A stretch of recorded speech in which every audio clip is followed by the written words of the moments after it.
There are four ways that you can spend money. The first way is that you spend your own money on yourself. This is efficient because you care about quality, price, and value. You're the one who's going to be responsible and suffer the consequences for your own spending decisions. An example of this is when you buy anything for yourself, whether it's food, a computer, gas, anything. The second way you can spend money is spending your money on other people. This is somewhat efficient. You still care about value because it's your own money, but you can't maximize efficiency or utility because you don't have full information about what the other person's wants and tastes and preferences are. An example of this is buying a birthday gift for someone. The third way you can spend money is spending other people's money on yourself. In this instance, you still care about quality because you're the one who's ultimately going to get what the money is being spent on, but you don't really care about price or value because it's not your money. An example of this is a client being taken out to lunch by a business. They'll probably order a lot of high quality, high value things, but they're not footing the bill, so they don't really care about the value that they're getting. The fourth and final way to spend money is spending other people's money on other people. This is the least efficient, and utility is not maximized because proper incentives are not present. An example of this is government spending tax money.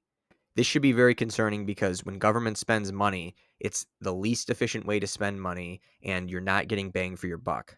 This demonstrates that we should really want to rein in government spending as much as we possibly can, because in doing so, we will be more efficient with how we spend money and how we organize our limited resources.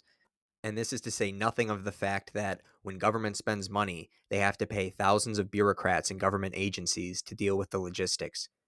So by the time your tax dollar gets to someone who might actually need it, they're getting pennies on the dollar.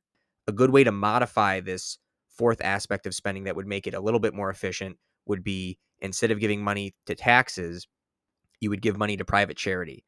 In this instance, people will do research and they will still want to get proper value for how they spend their money and who they donate their money to. They'll vet the organizations and make sure that they're spending money on stuff that they like and stuff that's being done in an efficient way. You still have the problem of the charity is spending other people's money on others, but because of this preliminary screening process, essentially, it's much more efficient. And it's also important to note that this is a voluntary situation. Instead of the government taking money in an involuntary manner, voluntary transactions like private charities are not only more moral, they're more efficient, and they're a more effective way to spend money. This will get closer to maximizing the utility of indigent people and people in need, while also allowing people to decide how they spend their own money and what types of causes they want to spend their hard earned money on.